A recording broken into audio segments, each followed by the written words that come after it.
Hey y'all, welcome back. All right, let's dive in and see what Divine Holy Spirit has for the collective. You guys, the cards are all upright and in order by way of major arcana. Holy Divine Spirit, what do you have for the collective at this time? What does the collective need to know and be made aware of? All right, I heard resistance and resilience just now. And I heard shady.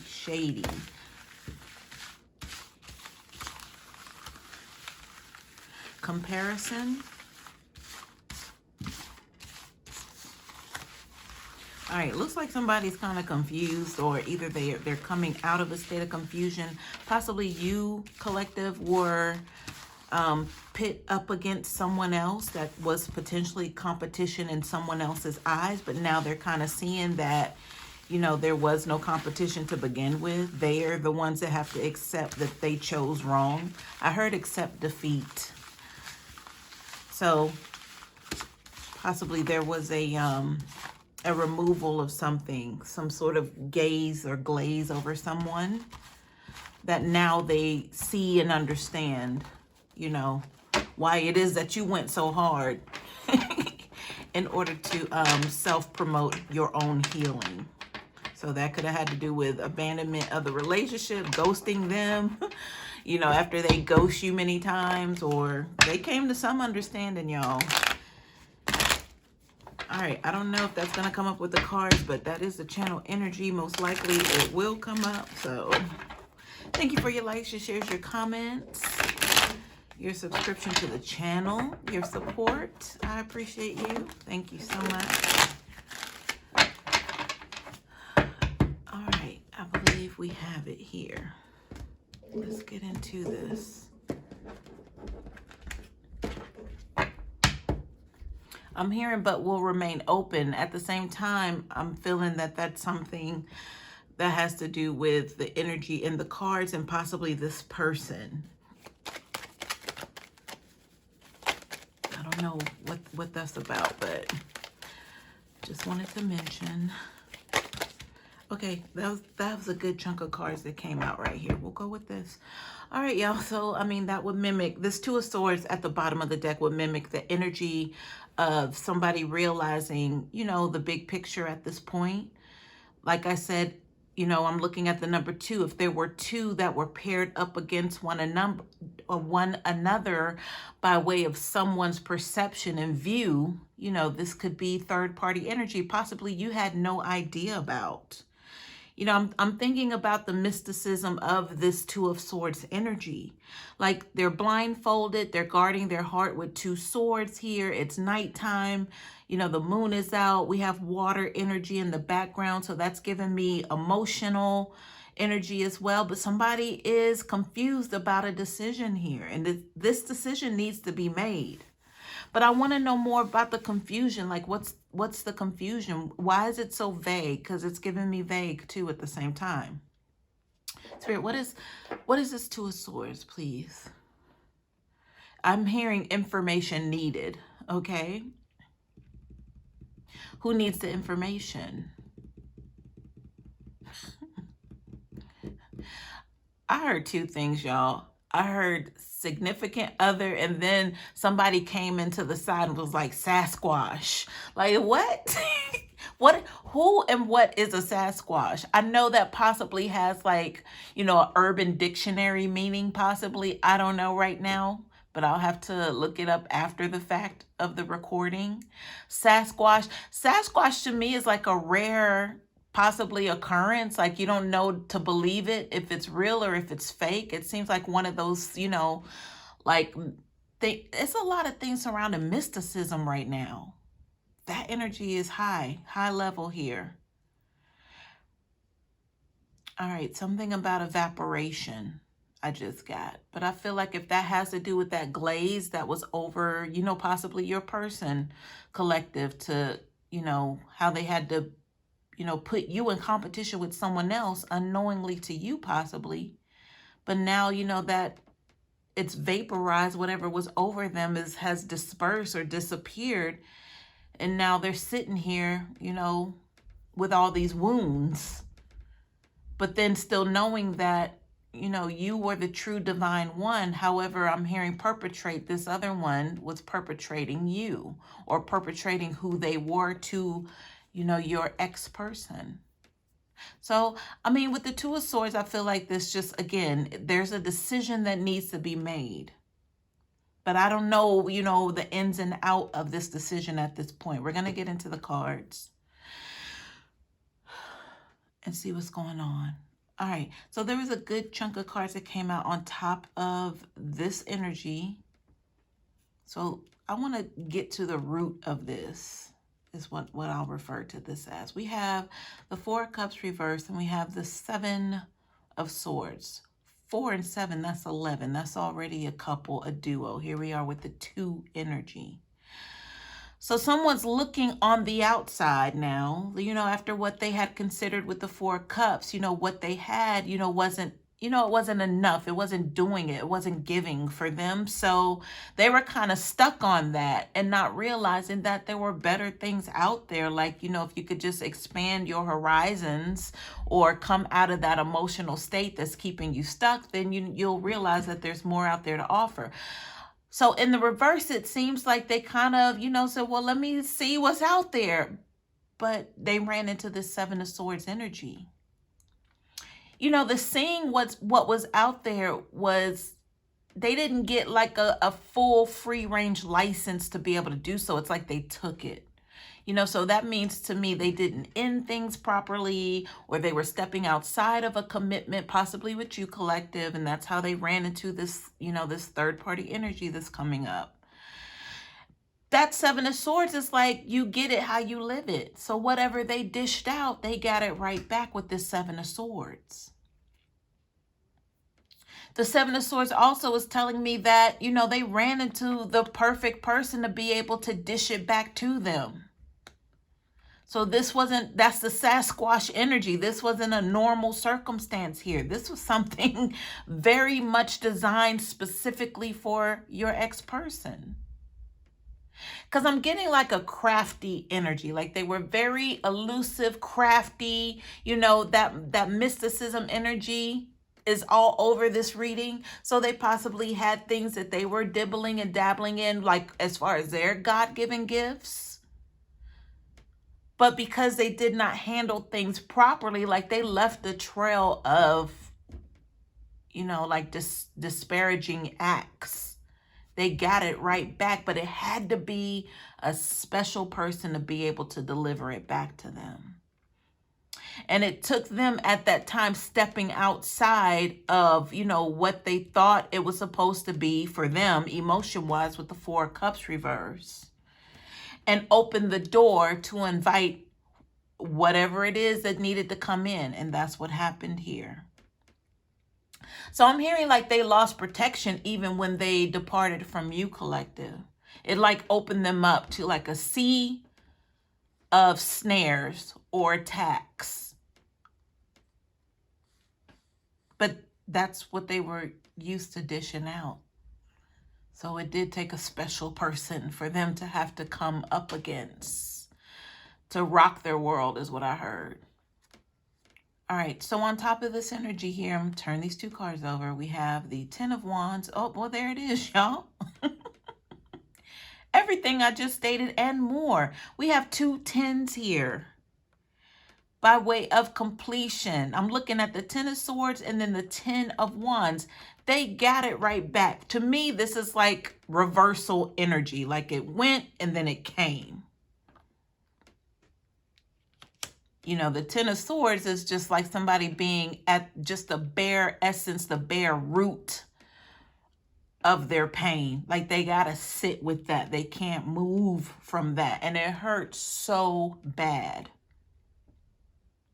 The Ten of Wands is like, well, I mean, you know, this is all the bones you were collecting. You know, now we gotta deal with that. Seven of Swords energy. I'm looking at the wands as like the bones that they collected. Whatever it was they did to kind of uproot or chase, you know, With the bone reference, I'm thinking like a dog with a bone. Like, what is that whole thing? What is the energy behind that? Like, no, you can't have it. It's mine. You ever try to take like a toy or anything like that, a chew toy or something away from a dog? They're not having it. Because they know that it's theirs. They're not trying to share it. Like, I've never seen that before. And they'll sit there and tug at it like they won't release it. But the energy behind this is this person just made a habit. They made a lifestyle of taking what did not belong to them. Or at least they thought it belonged to them. You know, a dog, they'll pick up anything random as well, and you can't really take it from them. But okay, I'm being made to clarify something. The dog with the bone, it's that energy of knowing that it's theirs. But I'm like, well, what did they do to work for it? Nothing. They don't feel they have to do anything to work for it. So that corresponds with the energy of taking what didn't belong to them. But there's so much of that it got to the 10, the completion mark. Like, that's enough. Like, here's your cutoff. And that cutoff energy definitely came by way of, you know, who they allowed in here. So, I mean, you know, to summarize things so far, this is just this person, your ex-person, possibly getting with someone. You know, they met their match, but they didn't think it was going to hurt like this. And then on top of that, they have this revelation now that this person was not the one. So I'm thinking with the whole facade, the disguise, you know, all of that, that was so heavy on them, which caused them to walk away.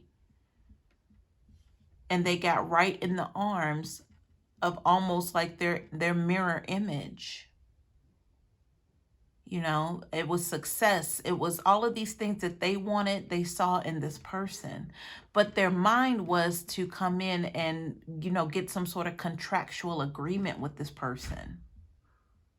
And I feel like it was, you know, obliged. So if this was someone who wouldn't even marry you, but then here they step off with this person, now all of a sudden they're engaged. That's what I'm talking about. It was like instant. You couldn't have told your ex-person otherwise. You couldn't have told them nothing. Now they know. But it's not even because, oh, it didn't work out. No, this was because I went through everything with this person. This is your ex-person talking to you, telling you, I went through everything I did to you and so much more. Look at the 2 10s. 10s of swords, 10s of wands. 7 of swords over here.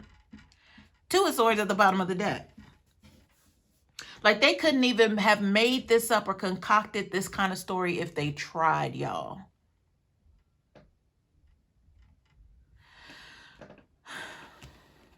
All right.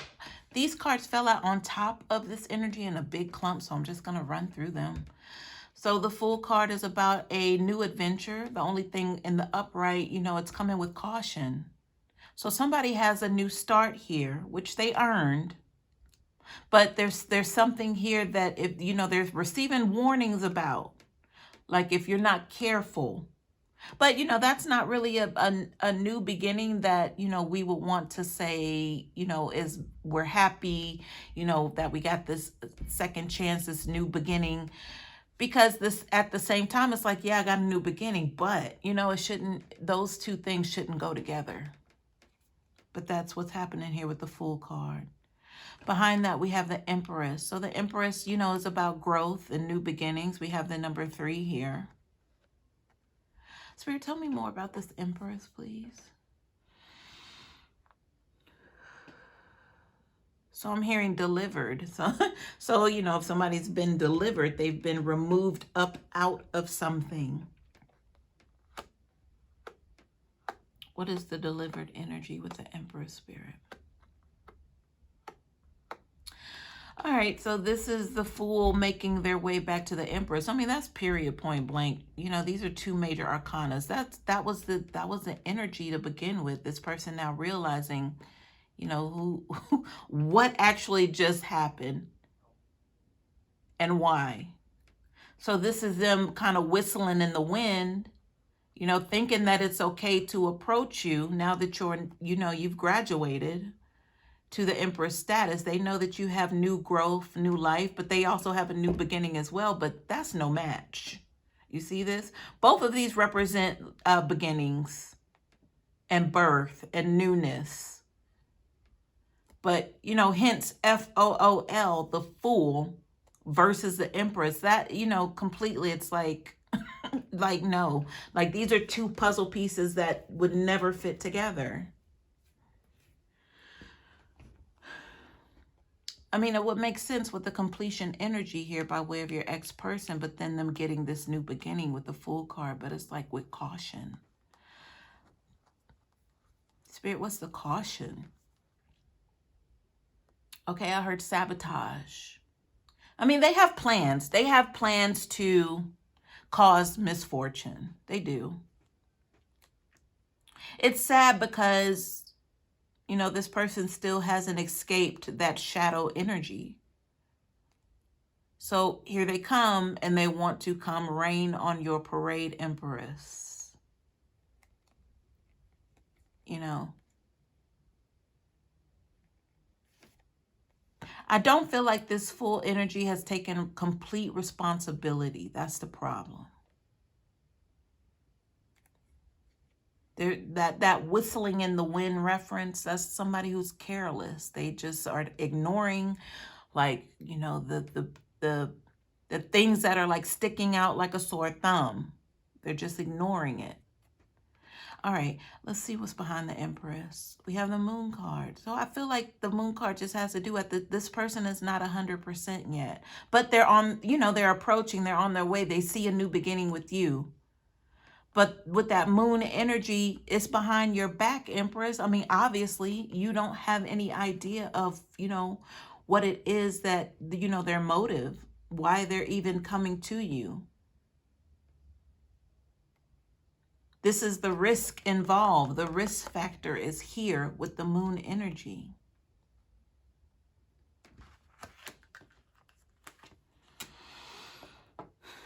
Spirit, what if we could get a little bit more detail on the Moon energy? Like, what is being hidden? It's crazy because you would think after what they've been through here, by way of, you know, the 10 of Swords and the 7 of Swords, and now having a decision to make here with the 2 of Swords, that could be on you or it could be on them. I haven't really received messages as to who is in the 2 of Swords right now. But it's like you would think that, you know, the game playing would be over after this, you know, this is a nightmare here.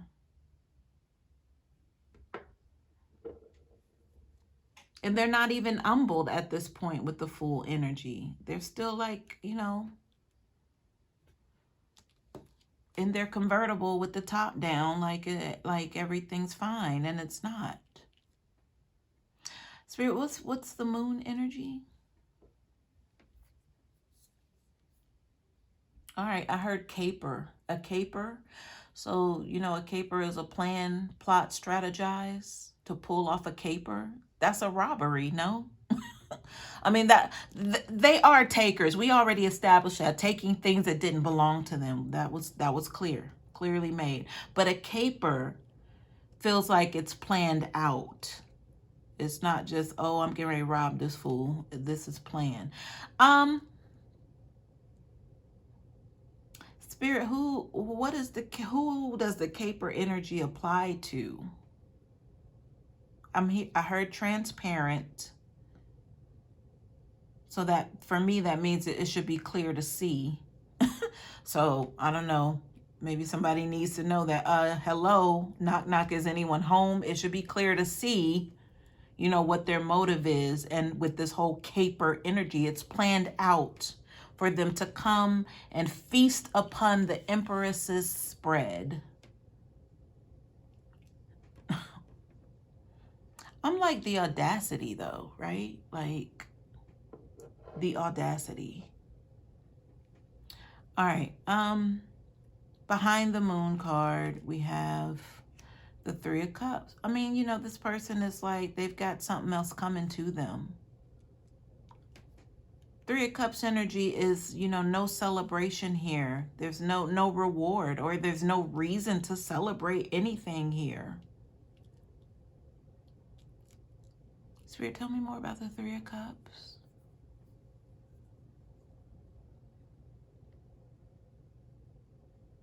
Things ain't always what they seem is what I heard. But I feel like this energy is coming from the side. Like if there's someone hiding behind a curtain watching this whole thing play out, meaning a third party reference, whoever they found out, you know, was basically Satan themselves, you know, staring back at them is what they found out. I feel like they're still over here on the side, hiding, peeking behind a curtain. That's what I'm feeling here.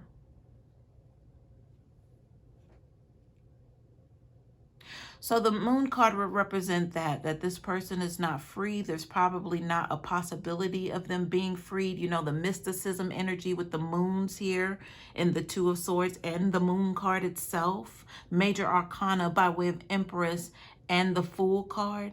Somebody's hidden, y'all. Somebody's lurking. They're not going away. But I feel like it's that attachment by way of a person through this demonic energy here that is attached to your ex-person. I said they were looking at Satan themselves when they, you know, really got, you know, upon the initial meeting of this person. And it was like romanticized. You know, I'm feeling like the pain, torture, but there's something so loving about it to your ex-person. So possibly could they have been romanticized by the devil? I mean,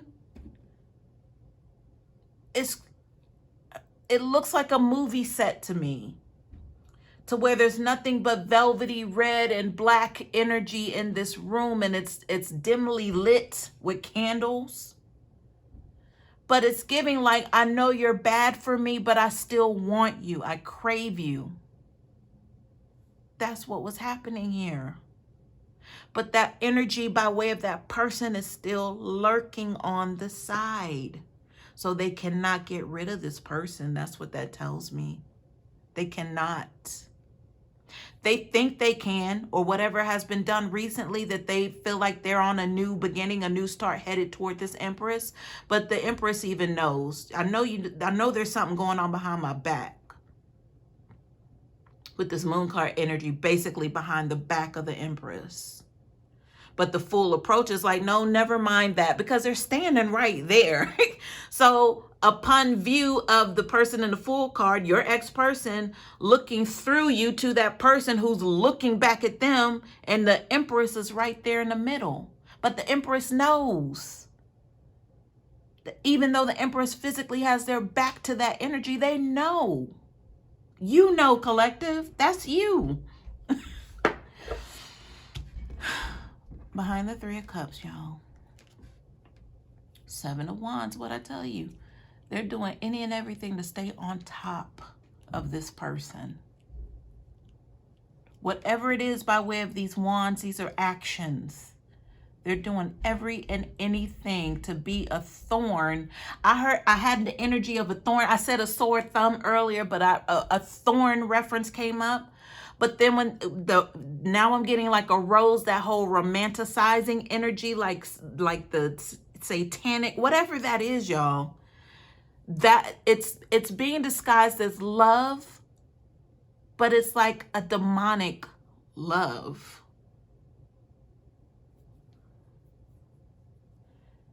And this person, Seven of Wands, is not letting up. They're not letting up. Behind the Seven of Wands, look, Seven of Cups. Y'all, look. Look at this. Seven of Cups, y'all. You know, the Seven of Cups just has to do with confusion, overwhelm.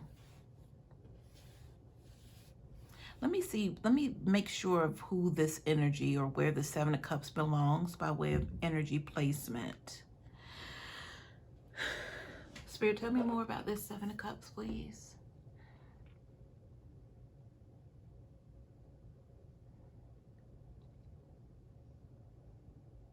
I was being shown that I basically kind of made an arrow here.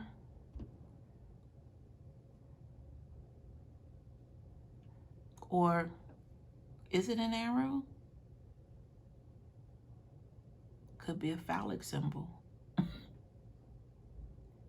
Well, that would be the attachment.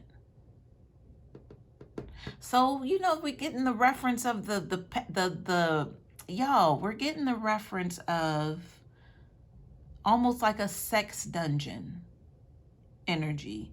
I told you about the red and black, the dimly lit room, possibly with candles, then the thorns, the roses, you know, the whatever was created there by way of it hurts so bad, but I want it. You know, the pain that's caused, like the repercussions of, or the drama, or the fights, the domestic violence, the drugs, the alcohol, all of that induced state. It's all induced by way of romanticizing the devil. That's what happened here. That's how your person got caught up. And that's why they'll forever be caught up here. This is a Seven of Cups energy. These are like potions here. I'm looking at the cups like these are all like potions that were drank, whatever was in these cups. So that has to do with, you know, the partaking of alcoholic beverages, possibly laced with something, but it was induced to be able to bring forth this union each time. And, you know, that phallic symbol energy as well that I'm looking at. It all led here to this person, the Seven of Swords, that initial meeting of them getting back what they gave out. But it had to be in a way that it was very powerful to be able to match your ex-person and what they put out. But it was so much more. That so much more is the romanticizing of the devil energy. It was so captivating, inducing, lovely, loving, even though this person had nothing but pain in their heart, it was still that attraction. So it's like, you know, instead of God loving on them, they allowed the devil to love on them. I mean, we could look at that literally, physically, metaphysically. We were in the mysticism in the beginning, but this is how this is all tying in now.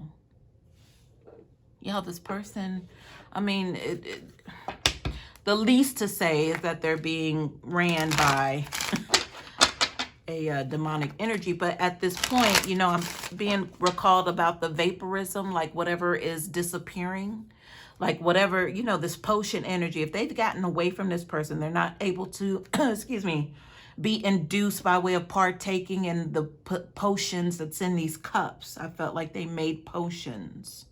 It could be alcohol laced with something. But that was created in order to bring on this, whatever this was. I keep saying the romanticism of the devil, but that's all I got because I don't know nothing about that. It's like pain and love.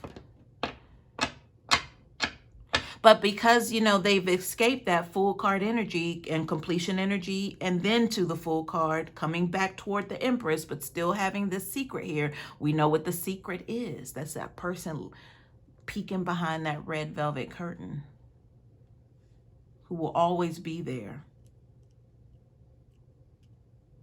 But they're not under the influence of the Seven of Cups, whatever that was, by way of them partaking.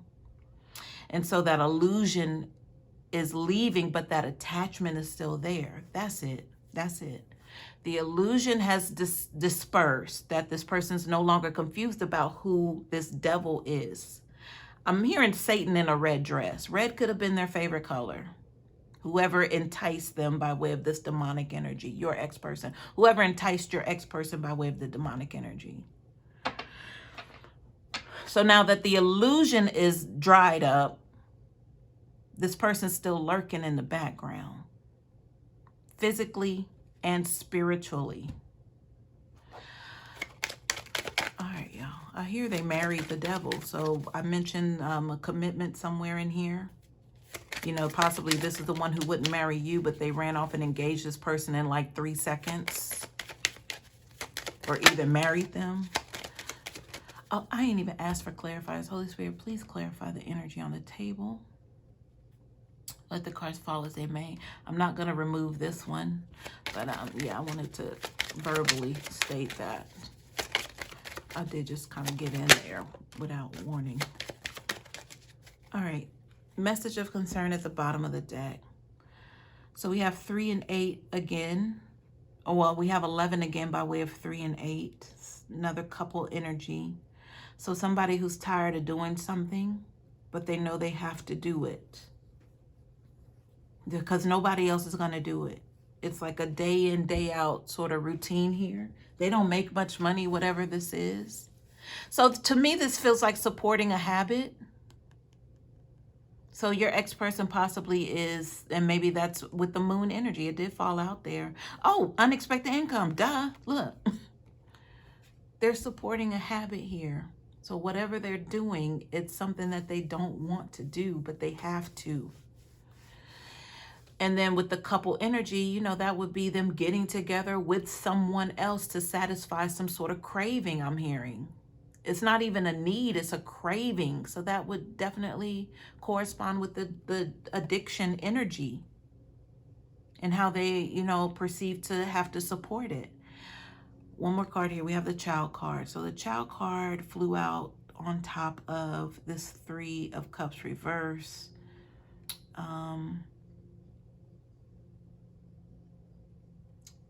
Okay. I'm looking at the numerology. So we have 9 in the child card. We have 9 in unexpected income. Spirit, why is the child card here, please? I'm hearing desperate. So I don't know if this means this person is desperate to conceive. They're desperate to see a child. They're desperate to have a child come join. I don't know where that's coming from. Or they need a placement for a child. Possibly, maybe. Okay, so, oh, the Empress. Where's the Empress? Right here. I mean, it could mean this person conceived a child with this demonic energy. And now they're looking toward you, Empress, because they know you bring life and growth and balance, and just anything you touch is gold. Possibly them wanting to bring this child from this situation to you. And maybe that's why that person's lurking, because they'll never get rid of this person. And maybe this person has some sort of idea that your ex-person possibly is trying to take custody or take up some sort of custody of the child that they conceived. But that child, the plan is, okay, that's the plan, y'all. So where was that plan energy? Where was that? I mentioned plan somewhere. I can't really, you know, understand where at this point, but I want to keep up with the energy, where we're going. So the plan, oh, the moon card. So the plan was, the plan is to bring this child into your life so you and this person can raise the child and be a family together again, whatever that means, y'all.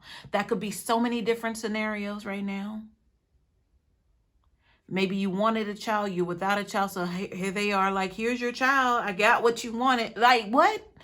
It could be that. It could be, you know, you possibly, maybe you're having baby fever, and now you know why, because they went and conceived a child with somebody else, which was supposed to be yours.